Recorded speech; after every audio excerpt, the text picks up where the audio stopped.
Vous êtes votre pire ennemi et vous ne vous en rendez même pas compte. Pire encore, vous faites cela depuis si longtemps que vous considérez désormais cela comme normal. Ce schéma silencieux de vous diminuer, de vous saboter et de vous abandonner n'arrive pas par faiblesse. Cela arrive parce que votre psyché est encore programmée pour fonctionner comme si vous ne méritiez pas de vivre pleinement. Mais aujourd'hui, cela va changer. Si Carl Jung pouvait s'asseoir à côté de vous maintenant et vous regarder droit dans les yeux, il dirait quelque chose qui peut sembler dur, mais qui est libérateur. Vous choisissez d'être victime de vous-même, et la seule personne qui puisse changer cela, c'est vous. Non pas à travers une énième technique superficielle de développement personnel, mais à travers une confrontation réelle avec les forces inconscientes qui vous maintiennent prisonnier dans une version limitée de qui vous pouvez être. Cette vidéo n'est pas une de plus pour vous motiver quelques jours jusqu'à ce que tout redevienne normal. C'est une carte pratique pour que vous reconnaissiez les mécanismes psychologiques qui vous sabotent, compreniez pourquoi ils existent et ayez les outils nécessaires pour les démanteler une fois pour toutes. Jung disait que ce qui ne devient pas conscient se manifeste comme destin. Et votre destin jusqu'à présent a été de vivre en dessous de ce qui est possible pour vous, mais cela peut se terminer aujourd'hui. Regardez jusqu'à la fin, car je vais révéler la technique spécifique que Jung utilisait pour briser les schémas d'autosabotage qui étaient enracinés depuis des décennies. Si vous perdez cette information, vous pourriez continuer à saboter votre propre vie pendant des années sans même comprendre pourquoi. D'abord, il faut que ceci soit clair pour vous. L'autosabotage n'est pas un manque de volonté, de la paresse ou une faiblesse de caractère. C'est un mécanisme psychologique complexe qui a été installé en vous quand votre psyché était encore en formation. Chaque fois que vous abandonnez à mi-chemin, chaque fois que vous choisissez ce qui est préjudiciable en sachant que cela va vous faire du mal, chaque fois que vous fuyez les opportunités qui pourraient vous transformer, ce n'est pas parce que vous voulez vous nuire consciemment, c'est parce qu'il existe une partie de vous complètement inconsciente qui croit que vous ne méritez pas mieux. Et cette croyance se transforme en une image de soi inadaptée, une perception déformée de vous-même qui ne correspond ni à vos capacités réelles, ni à votre vraie valeur. Cette image de soi fonctionne comme un filtre inconscient qui sélectionne seulement les preuves qui confirment le récit limitant sur qui vous êtes. Si votre image de soi dit que vous êtes quelqu'un qui échoue toujours à la fin, vous remarquerez chaque petite erreur que vous commettez, mais vous minimiserez ou ignorerez complètement vos succès. Si votre image de soi dit que vous êtes quelqu'un qui n'a pas de chance en amour, vous vous concentrerez sur les rejets et les relations qui n'ont pas marché, mais vous disqualifierez tout intérêt authentique que quelqu'un pourrait vous témoigner. Cette partie a été créée dans des moments spécifiques de votre vie, des moments où vous avez appris qu'être petit était plus sûr qu'être grand, qu'échouer était moins risqué que d'essayer vraiment, que se cacher vous protégeait de la douleur d'être rejeté. Jung expliquait que ces schémas se forment dans ce qu'il appelait les complexes autonomes, des structures psychiques indépendantes qui agissent comme des mini-personnalités en vous. Elles ont leur propre vie, leur mémoire spécifique, leur réaction émotionnelle automatique et un objectif unique, vous protéger en répétant des comportements qui vous ont sauvé de quelque chose de pire un jour. Le problème, c'est que ce qui vous a sauvé dans le passé vous limite dans le présent. L'enfant en vous qui a appris à se faire petit pour ne pas déranger commande encore vos décisions d'adulte. La partie qui a appris qu'essayer et échouer fait plus mal que de ne pas essayer, sabote encore vos ambitions. La voix qui a murmuré un jour que vous n'étiez pas assez résonne encore dans chaque choix que vous faites. Reconnaître cela est le premier pas pour récupérer votre pouvoir personnel. Parce que quand vous comprenez qu'il existe une structure inconsciente opérant automatiquement dans votre vie, vous pouvez commencer à la questionner, dialoguer avec elle et éventuellement la reprogrammer. Jung disait qu'on ne peut pas résoudre nos problèmes au même niveau de conscience où ils ont été créés. Pour guérir de l'autosabotage, vous devez monter de niveau. Vous devez développer une conscience plus large qui soit capable d'observer ces schémas en action et choisir consciemment d'agir différemment. L'autosabotage a plusieurs visages, mais ils partagent tous un élément commun, la peur de l'inconnu. Votre psyché préfère la douleur connue à la joie inconnue. Elle préfère la limitation familière à l'expansion risquée. C'est pourquoi vous pouvez désirer ardemment un changement et en même temps vous comporter de façon complètement opposée à ce que vous devez faire pour que ce changement arrive. Ce n'est pas de la contradiction, c'est de la programmation inconsciente. Votre esprit conscient veut grandir, mais votre esprit inconscient veut la sécurité. Et la sécurité pour l'inconscient, c'est toujours répéter ce qu'on connaît déjà, même si ce qu'on connaît est limitant ou douloureux. Il existe 3 types fondamentaux d'autosabotage que Jung a identifiés dans ses études sur la psyché humaine. Le premier est l'autosabotage par indignité. C'est quand vous croyez au fond de vous que vous ne méritez pas de bonnes choses. Alors, chaque fois que quelque chose de positif commence à apparaître dans votre vie, vous trouvez inconsciemment un moyen de détruire ou de vous éloigner.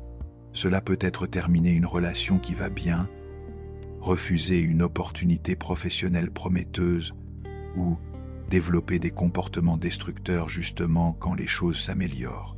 C'est une croyance profonde que vous n'êtes pas digne d'un bonheur durable. Mais là, vous pouvez penser « Attendez un peu, je mérite bien parce que je travaille dur, je suis une bonne personne, j'aide les autres, j'assume mes responsabilités. » Et consciemment et rationnellement, vous avez raison.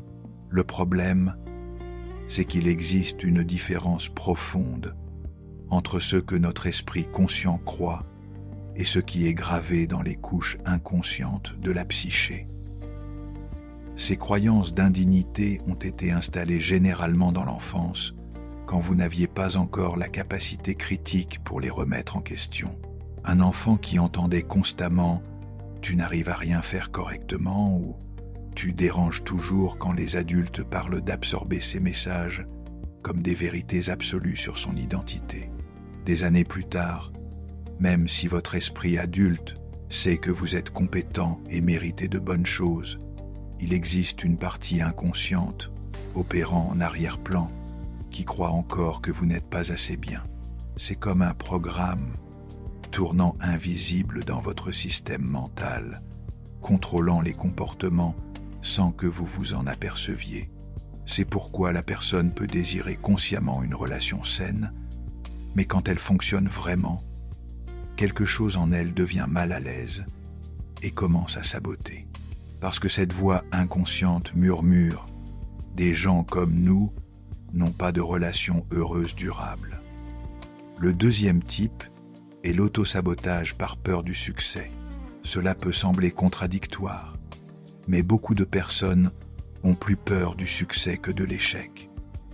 L'échec est connu, prévisible, offre la sécurité de la victimisation. Le succès exige responsabilité, changement d'identité, sortie de la zone de confort. Quand vous êtes sur le point d'atteindre quelque chose de significatif, cette partie de vous qui a peur des conséquences du succès commence à saboter le processus.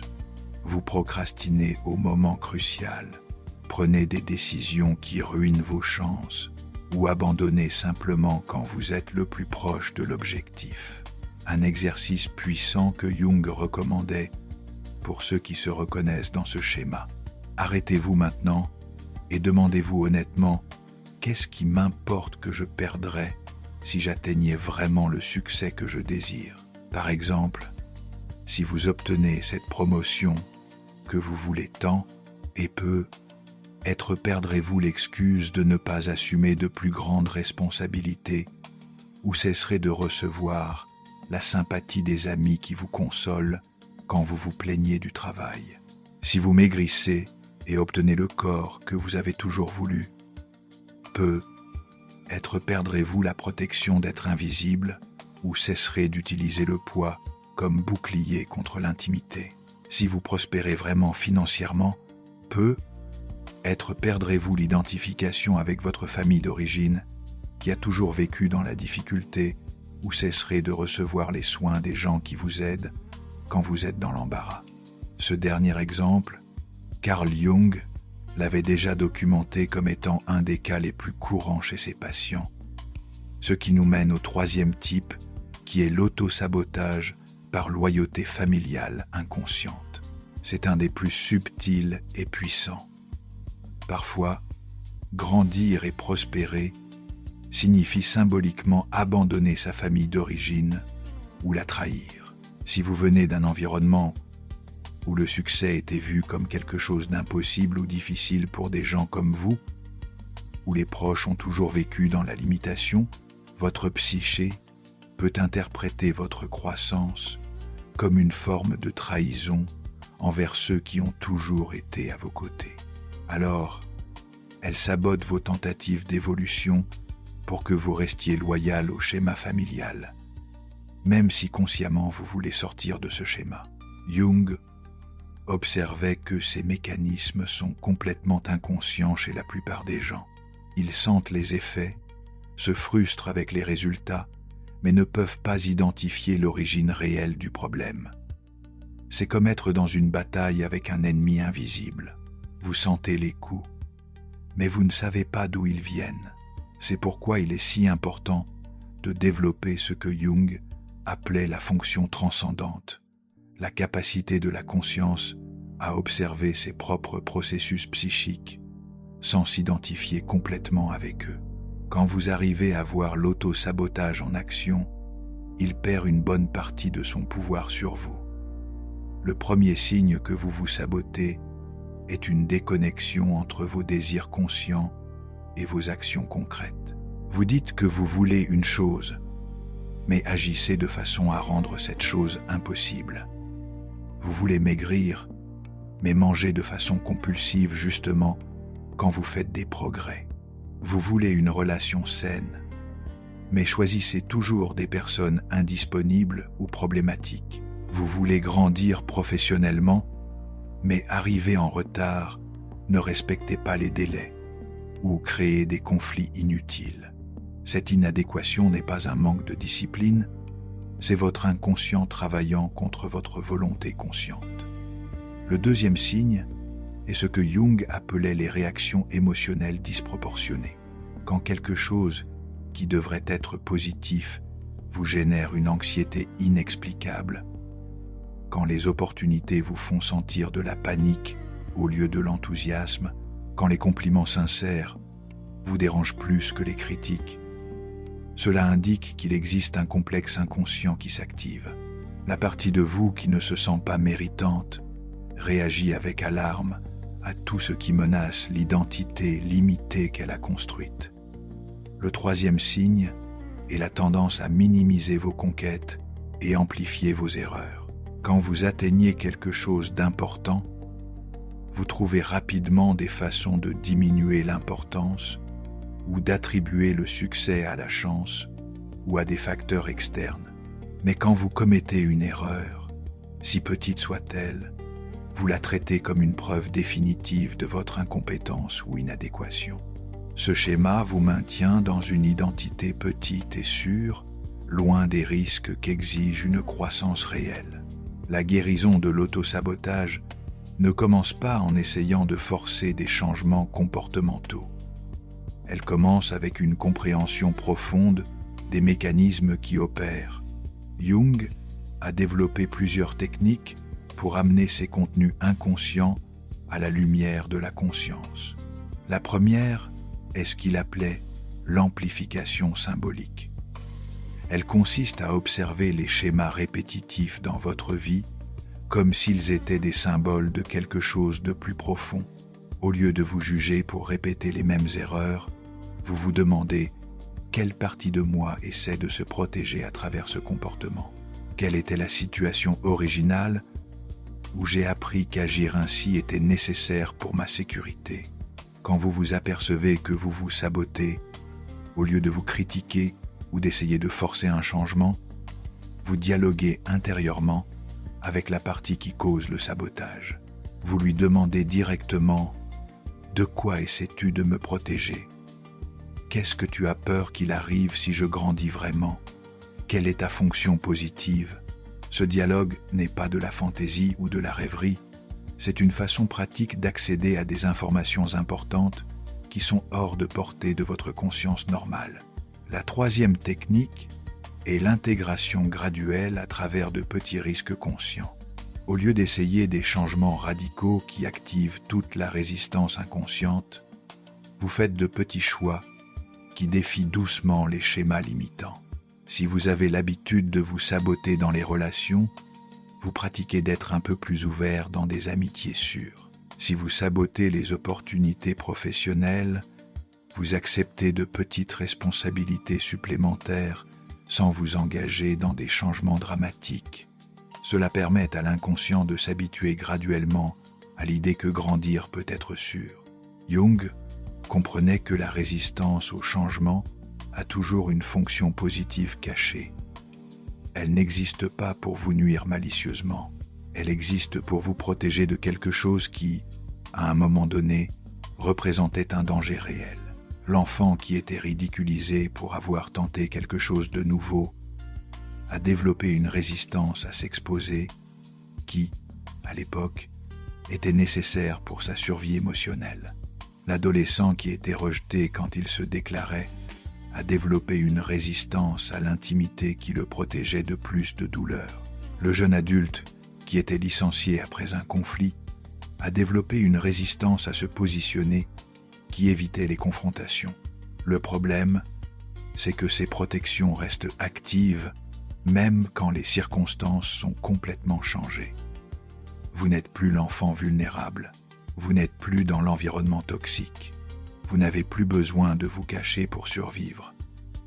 Mais la partie de vous qui a appris à se protéger ainsi n'a pas été informée que le danger est passé. Elle continue à opérer comme si vous étiez encore dans la situation originale qui a créé le besoin de protection. C'est pourquoi il est si important d'honorer ces parties au lieu de les combattre. Quand vous reconnaissez que l'auto-sabotage vient d'un lieu de protection, non de destructivité, votre relation avec elle change complètement. Au lieu d'être ennemi de vous-même, vous devenez allié de votre propre guérison. Au lieu de forcer des changements qui activent plus de résistance, vous négociez des changements qui respectent les besoins légitimes de protection tout en permettant une croissance réelle. Jung disait que l'objectif de l'individuation, le processus de devenir qui on est vraiment, n'est pas d'éliminer les parties problématiques de la personnalité, mais de les intégrer consciemment. La partie qui vous sabote a aussi des qualités précieuses. La partie qui vous protège du succès vous protège aussi des risques inutiles.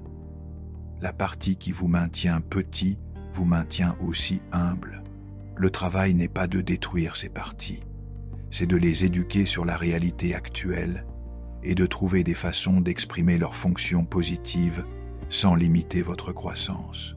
Un des aspects les plus importants de la guérison de l'autosabotage est de développer ce que Jung appelait un ego fort.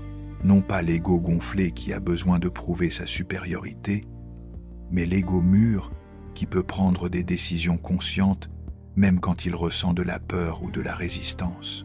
Un ego fort est capable de sentir l'anxiété et néanmoins agir en direction de la croissance. Il est capable d'écouter les voix internes de protestation sans être complètement contrôlé par elles. Il est capable d'honorer les besoins légitimes de protection tout en continuant à prendre des risques calculés pour la croissance. Pour développer cet ego fort, vous devez pratiquer une prise de position consciente. Cela signifie reconnaître que vous avez multiples voix internes multiples besoins, multiples perspectives sur toute situation, mais qu'il existe une conscience centrale, capable d'écouter toutes ces voix et prendre des décisions basées sur ce qui est le mieux pour vous dans l'ensemble, non seulement pour la partie qui crie le plus fort sur le moment. Cette pratique exige le développement de la tolérance aux conflits internes.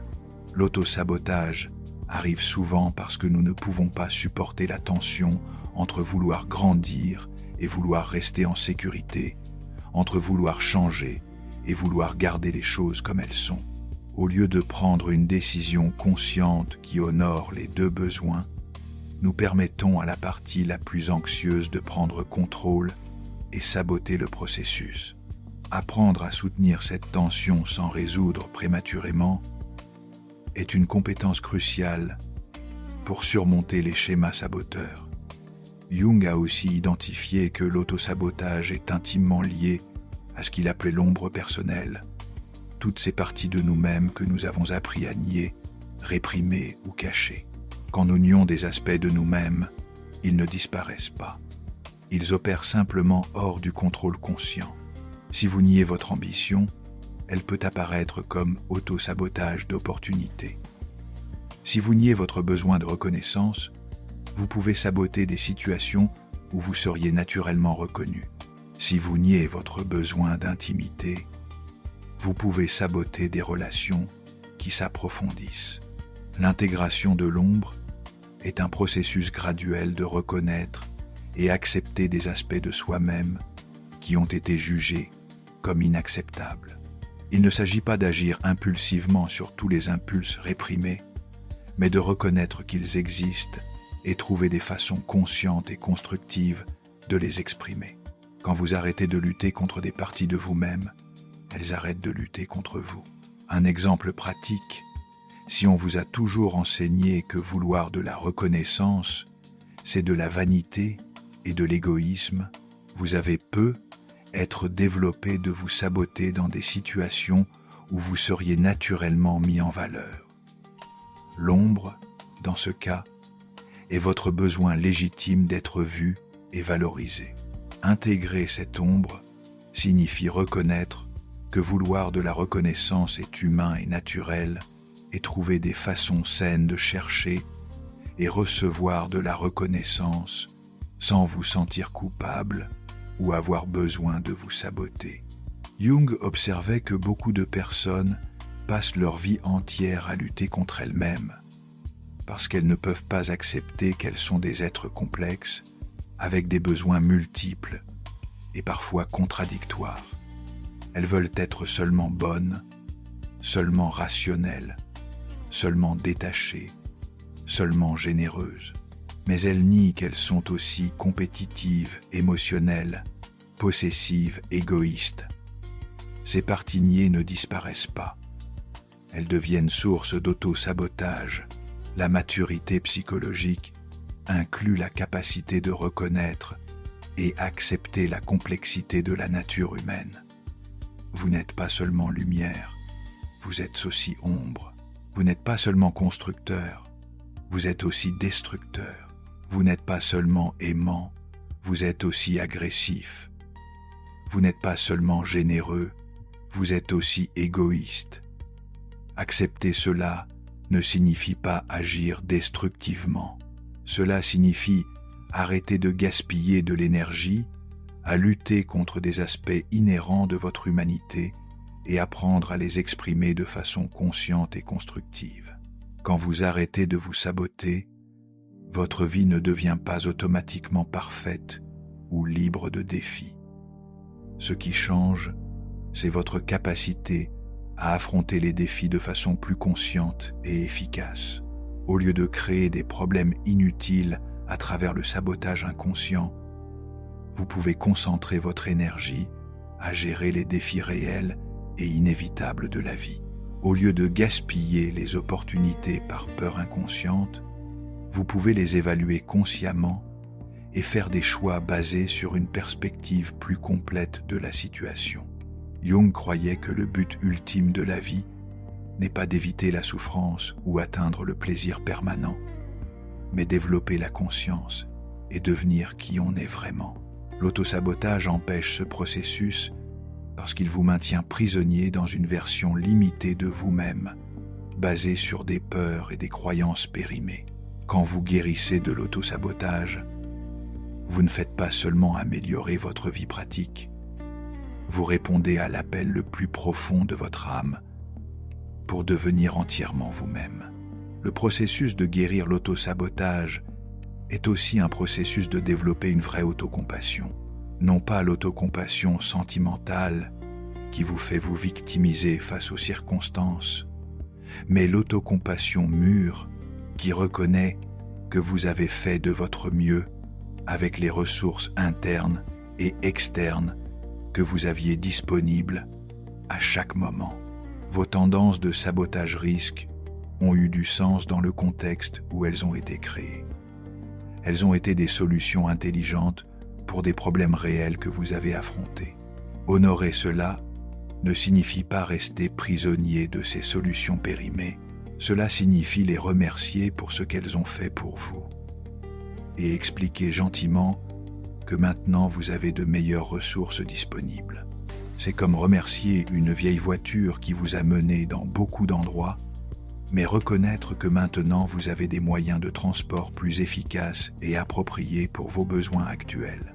L'autocompassion inclut aussi se pardonner pour les opportunités que vous avez sabotées dans le passé, pour les relations que vous avez abîmées à travers des schémas inconscients, pour les objectifs que vous n'avez pas atteints parce que vous travaillez contre vous-même.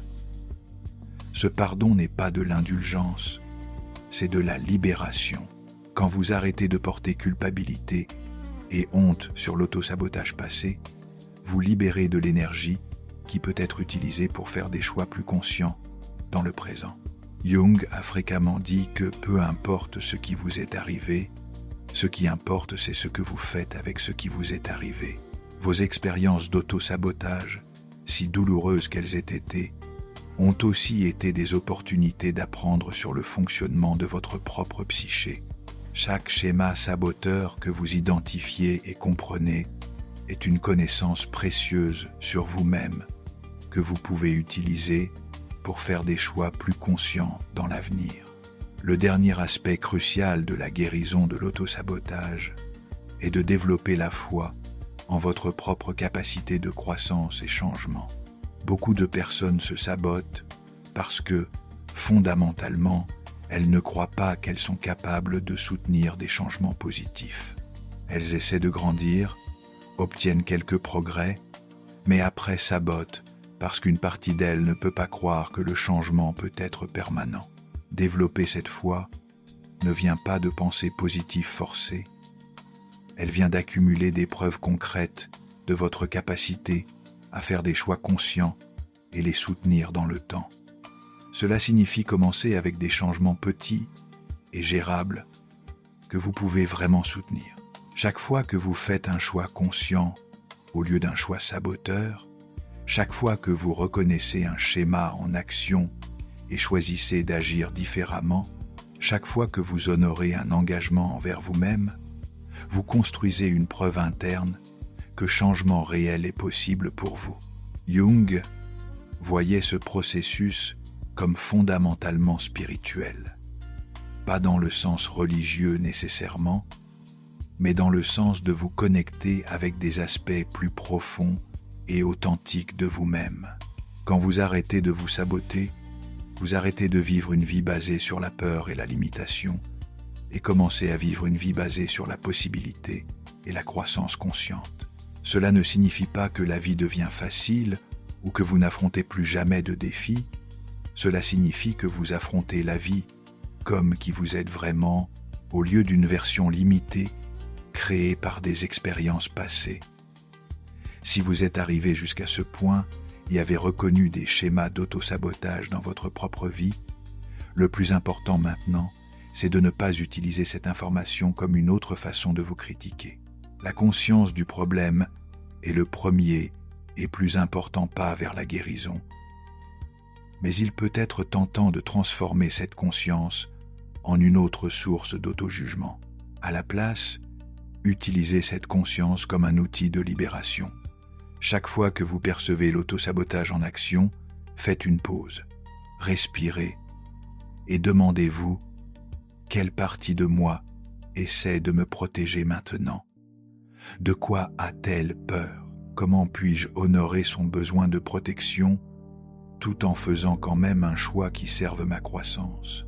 La guérison de l'autosabotage est un processus continu, pas une destination finale que vous atteignez et après vous n'avez plus jamais à vous préoccuper. Il y aura des moments où de vieux schémas ressurgiront, spécialement dans des situations de stress ou quand vous contemplez des changements significatifs. Mais chaque fois que vous passez par ce processus de reconnaissance consciente et choix délibéré, vous renforcez votre capacité à vivre de façon plus authentique et moins limitée par des peurs inconscientes.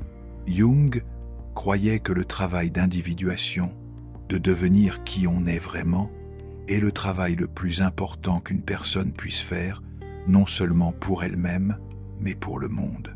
Quand vous arrêtez de vous saboter et commencez à vivre selon votre potentiel réel, vous ne transformez pas seulement votre propre vie, vous devenez une présence plus positive et inspirante pour tous ceux qui vous entourent. Vous devenez une preuve vivante que changement réel est possible, que les gens n'ont pas besoin de rester prisonniers de schémas limitants, que croissance et guérison sont possibles à tout âge ou dans toutes circonstances.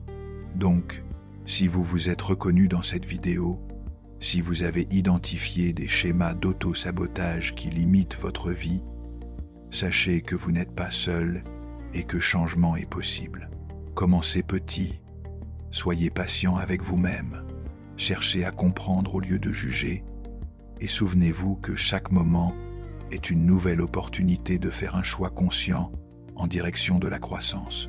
Votre âme attend depuis longtemps que vous arrêtiez d'être votre propre ennemi et commenciez à être votre meilleur allié. Le moment, c'est maintenant. Et la personne qui peut faire ce changement, c'est vous. Si vous êtes arrivé jusqu'à ce point et voulez vraiment arrêter de vous saboter une fois pour toutes, j'ai quelque chose qui peut accélérer complètement ce processus de guérison. J'ai créé 2 matériels exclusifs qui vont vous guider pas à travers les techniques les plus puissantes de Carl Jung pour briser les schémas d'auto-sabotage et vivre avec une vraie intégrité. Le manuel de survie de l'âme, avec les enseignements de Carl Jung, un matériel profond qui vous apprend comment reconnaître les complexes inconscients qui vous sabotent, dialoguer avec les parties de vous qui vous limitent et transformer les blessures psychologiques en sagesse pratique. Et maintenant, je veux savoir qui s'est vraiment reconnu dans ce processus. Écrivez dans les commentaires. Je choisis d'arrêter de me saboter parce que cela me montre que vous n'êtes pas seulement un spectateur de plus, mais quelqu'un vraiment engagé dans son évolution et prêt à vivre sans l'échelle de la peur inconsciente. Merci d'être ici. On se voit dans la prochaine vidéo.